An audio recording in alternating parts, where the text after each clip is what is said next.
I want to take a moment to recognize the hard work, dedication, and sacrifice of every PNP personnel. Last September 21, during the Trillion Peso March, I personally witnessed how our men and women in uniform ensured the safety of our citizens while maintaining peace and order. Maraming salamat sa iyong walang sawang serbisyo at dedikasyon. You made sure that despite the crowd and the challenges, your professionalism and discipline prevailed. Ang inyong sakripisyo, kahit hindi nakikita ng iba, ay mahalaga at nagbibigay inspirasyon sa lahat, lalo pat tumuloy na ang ating pagbibigay ng serbisyo sa pagpasok ng dalawang malalakas na bagyo.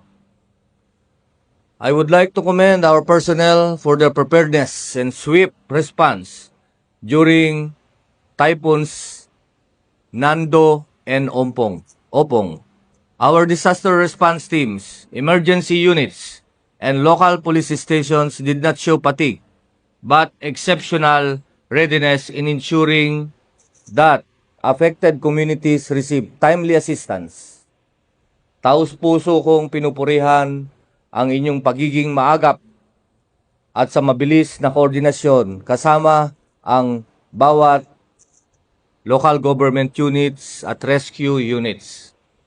As we move forward this week, let us carry with us the pride of being the Philippine National Police.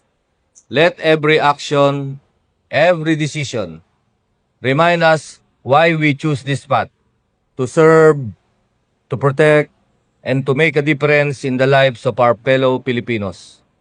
Huwag tayong matakot sa hamon, bagkus gawing inspirasyon ng bawat pagsubok upang maging mas mahusay, matapang at maasahan sa ating katungkulan.